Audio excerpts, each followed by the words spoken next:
Welcome to Lumion. This tutorial will help you to get a feel for the main functionality of Lumion. At the end of it, you should have a good understanding of how Lumion is structured and how to use it. This is the start screen of Lumion. You can see 4 tabs at the top. The left tab that looks like a blank page allows you to select an empty scene, with an example landscape preset already made for you. There are 10 in total. The second tab has a selection of ready-made scene examples. The fourth tab looks like a diskette. Clicking it allows you to load a scene from somewhere on your computer. I just clicked the third tab because I want to load a scene I've been working on already that was previously auto-saved in Lumion. Now the scene is loaded. The question mark icon on the right displays help prompts. The icon underneath looks like someone digging and indicates the build mode. On the left there are 4 icons. The top one looks like the sun. You can change the sun direction with one dial, and you can change the time of day with the other dial.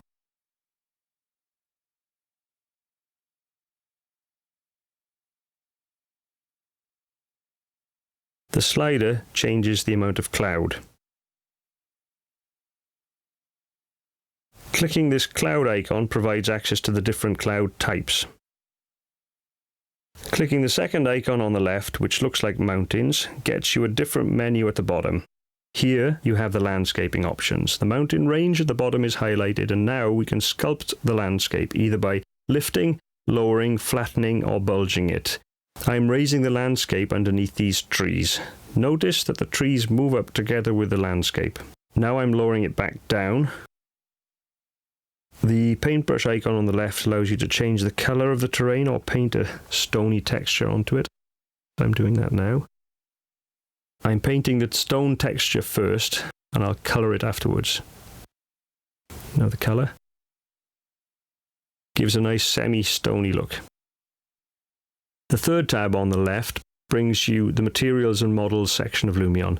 Here you can import and edit your models, objects and the materials. I'm going to load a model from a folder on my computer. You can add it to the model library in Lumion like this. It's just a little watering can, but it could be any kind of model. I'm placing it where I want it. I'm going to rotate it. Now I want to edit the materials, so I click here. The interface options change. The materials library pops up. It has over 600 physically based rendered materials, which makes them look very realistic. They're organized into 4 categories: nature, indoor, outdoor, and custom. Clicking on the outdoor tab, you can see that there are different categories, and within each category there are different materials. We've selected a painted metal option for the can. Now we're going to apply some tiles to the paving next to the swimming pool.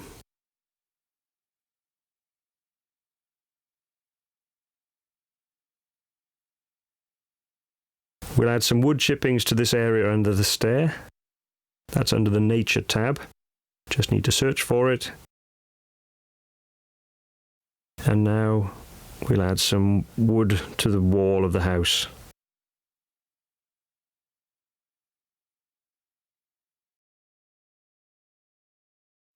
The fourth tab on the left provides access to Lumion's huge object library.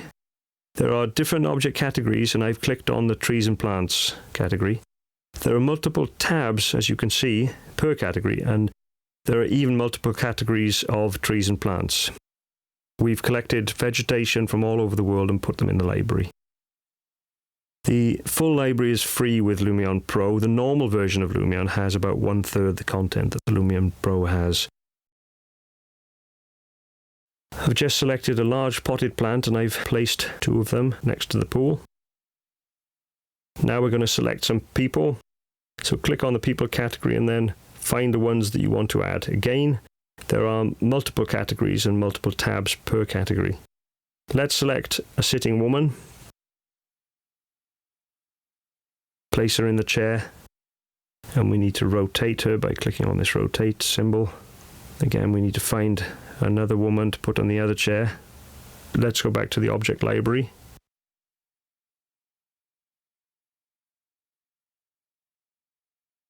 Now click on the Outdoor Content tab. I want to find a parasol. There's a parasol. Just placed it. Now I want to move it to the right actually, so I've clicked on the move icon at the bottom of the screen. Now moving the mouse to the right, I've clicked the camera icon. This puts Lumion into photo mode, and you can see that the interface has changed. It looks like we're viewing through a camera. You can adjust the focal length with the slider to zoom in or out. At the bottom, you've got a strip of still shots. Click an empty one and then click the camera above it to take a picture. Just keep moving around your scene, finding the right locations for still images, and take as many as you like. And you can see that they get stored on the strip underneath the viewer. Lumion has the capacity for 100 active still shots. Those little circles underneath the pictures at the bottom on the strip, those indicates that you can select different strips of photos with a maximum capacity of 100. If you want to render any one of these images, then select the one that you want, click the desktop icon at the bottom, and save the image. You can see the counter on the left indicating the render speed, and you can see that it's ready now. Lumion 5 has hyperlight technology especially developed for Lumion, which improves the quality of still image lighting. You can adjust the intensity of it. The render speed does reduce, but the quality of the lighting significantly improves. You can see that the counting is slower on the left, indicating that the render speed has gone down. I'm rendering this on a laptop with an NVIDIA 780 GTX graphics card. It takes about 25 seconds or so to render with the hyperlight switched on. You can see the difference between the two images. Both are good, but the one with the hyperlight is better. So let's just compare. That's before, and this is after, with hyperlight and without hyperlight. Clicking on the movie icon on the right shifts us into the movie mode of Lumion. I'm going to do that now. Click on record. You just move around the scene like you did before using your mouse and the arrow keys on the keyboard. Find the right shot, then click on the camera above the strip at the bottom of the screen.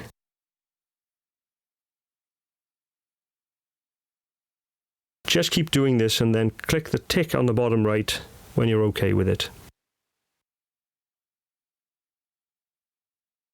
Then you can play it back.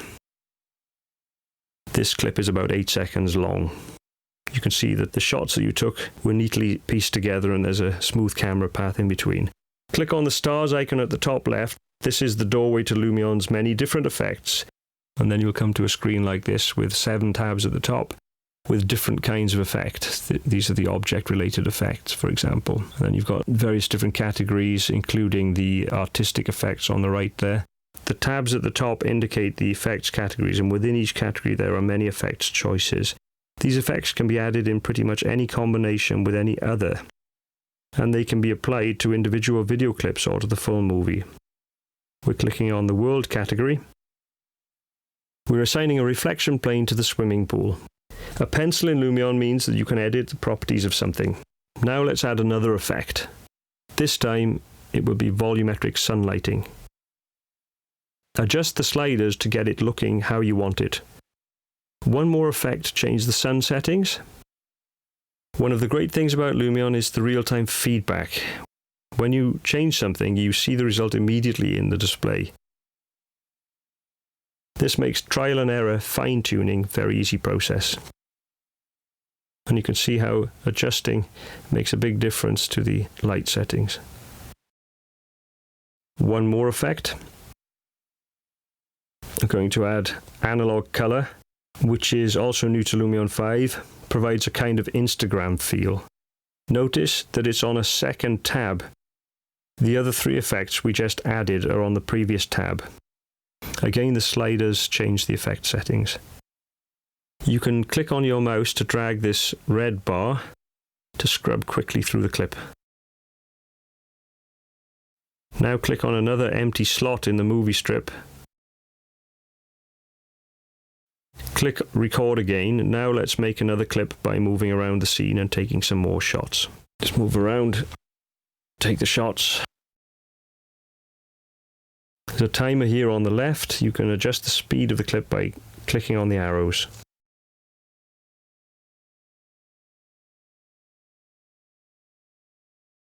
At this moment there are no effects applied to this clip, so let's add some.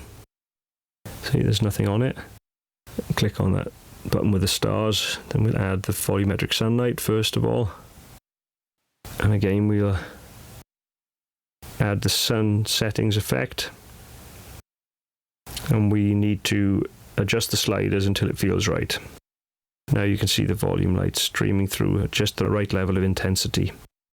Then we'll add another effect. Again, the analog color lab. And then click on this movie strip at the bottom to view the entire movie. It's split into two. There's a vertical line, and the vertical line separates the first clip from the second clip. And I'm just moving the clips around to show you that it's possible to easily drag and drop the clips to a new location. Let's switch them back around again. The clips have effects added, but no effects have yet been added to the entire movie, so let's add some. Two-point perspective is a nice feature, we'll add that one. The vignette effect shows the movie through a halo-like soft curved frame. So you can see the vignette has now been overlaid on top of both of the clips of the movie. Let's add one other effect. The fade in and fade out of the entire movie. Adjust the time at the front and back end of the movie. Let's switch to build mode again. I want to get some people walking. Select the object library to find a person who looks like he or she is walking. This indicates that they are able to be animated within Lumion. This line is the line placement function, which is new in Lumion 5. You just click and draw the line with your mouse. You can see that 5 guys have been added, but they were all the same. So we need to add some other people to the lineup. You can add as many as you want just by clicking on the plus button and then selecting them from the library. Adjust the sliders to increase their numbers or placement along the line. Or you can adjust the spacing or the offset from the center line.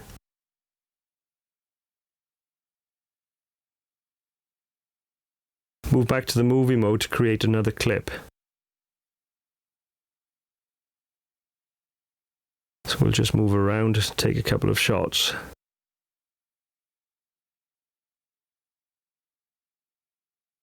Again, click OK. Then we want to add an effect. This time under the Objects category tab, we will select the Mass Move effect. This is also new to Lumion 5. Click the editing pencil, then draw a path to select the objects that you want to animate. That's it. You can adjust the length of the path by dragging it. Make it as long as you want. You can adjust the width of the path too, and the speed if you wanted to. We're not going to do that now. There you go. You can see them moving along that line. The entire movie has now 3 clips in it. You can see the 2 vertical lines indicating the separations between the clips. Now we're going to render, so click on that box with an open lid. You get the render options. It's quite simple to choose what you want. You'll see that there are 5 stars. 1 star means a lower quality, 5 star means the top quality. We're going to render at the lowest quality.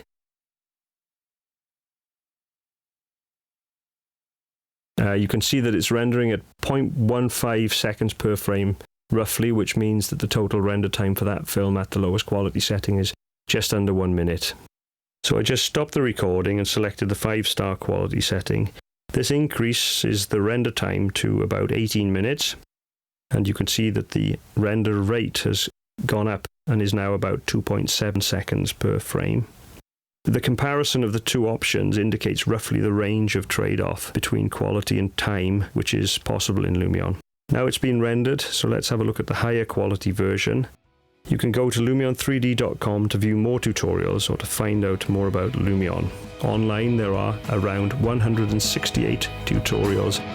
Please visit and find out more. Thank you for watching.